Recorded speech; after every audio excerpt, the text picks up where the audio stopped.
வணக்கம், welcome to SK channel.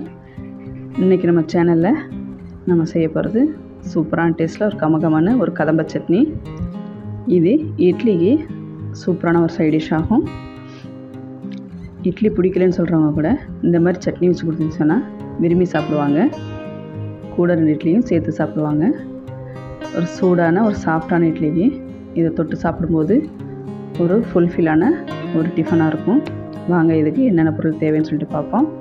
ஒரு பெரிய சைஸ் தக்காளி, ஒரு வெங்காயம், ஒரு சின்ன துண்டு இஞ்சி, பூண்டு பல் ஒரு 10, ஒரு தேங்காய் சின்ன மூடி, ஒரு 2 பச்சை மிளகா, காஞ்ச மிளகா 3, 1 ஸ்பூன் உளுந்தம்பருப்பு, 1 ஸ்பூன் கடலைப்பருப்பு எல்லாத்தையும் எடுத்துப்போம். சட்டியை காய வச்சுட்டு ஒரு 3 ஸ்பூன் எண்ணெய் விட்டு 1 ஸ்பூன் கடுகு போட்டு வெடிக்க விட்டுக்குவோம். கடுகு வெடித்த உடனே கடலைப்பருப்பு, உளுந்தம்பருப்பு, ஒரு கொத்து கருவேப்பிலை எல்லாம் சேர்த்து நல்லா வறுத்து விடலாம். பருப்பு வறுபடும் போது நல்ல ஒரு ஸ்மெல் கிடைக்கும். அது மட்டும் இல்லை, கலர் சேஞ்ச் ஆகி வரும். அந்த டைமில் வரமிளகாயும் சேர்த்துக்கோங்க. லோ ஃப்ளேம்லேயே அடுப்பை வச்சுட்டு எல்லா பொருட்களையும் சேர்த்துக்கோங்க, இல்லைன்னா கருகிடும். இப்போ பாருங்கள், வெங்காயம், வெள்ளைப்பூடு, இஞ்சி 3த்தையும் சேர்த்து நல்லா வதக்கி விடலாம். ஏன்னா பெரிய வெங்காயம் சட்டுன்னு வதங்கப்படாது, பச்சை வாசனையாகவே இருக்கும். அந்த மாதிரி இல்லாமல் ஒரு 10 நிமிஷம் கிட்ட நல்லா வதக்கணும். எந்த அளவு வெங்காயம் வதங்குதோ அந்த அளவு சட்னி டேஸ்ட்டு கொடுக்கும். இப்போ தேங்காயும் சேர்த்துக்கலாம். தேங்காயில் அந்த நீர்ச்சத்து இல்லாத வரைக்கும் வதக்கணும்.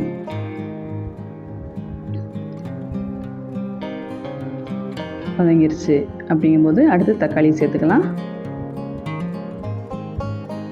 எல்லா பொருட்களையும் ஃப்ளேமை கொஞ்சம் கூட்டி வச்சுக்கிட்டு வதக்கி விடுங்க. இப்போ கொஞ்சம் உப்பு சேர்த்துக்கலாம். எல்லா பொருளையும் படுற மாதிரி நல்லா கிளறி விடுங்க. ஒரு 10 நிமிஷம் கிட்ட வதக்கிட்டு ஸ்டவ் ஆஃப் பண்ணி வச்சுட்டு ஆற விட்டுருங்க. நல்லா ஆறின உடனே மிக்ஸி ஜாரில் போட்டு அரைச்சிட்டு வரலாம். இதை பாருங்கள் எப்படி இருக்குன்னு சொல்லிட்டு பார்க்கவே எவ்வளோ சூப்பராக இருக்குது. தண்ணி அதிகம் சேர்க்காமல் துவையல் டைப்பில் இருக்குது. இந்த மாதிரி வச்சு கொடுக்கும்போது குழந்தைங்க, பெரியவங்கன்னு சொல்லிட்டு எல்லாருமே விரும்பி சாப்பிடுவாங்க. நீங்களும் இதே போல் செஞ்சு பார்த்துட்டு கமெண்ட்ஸை சொல்லுங்கள். நம்ம சேனல் லைக் பண்ணுங்கள், ஷேர் பண்ணுங்கள், சப்ஸ்கிரைப் பண்ணுங்கள்.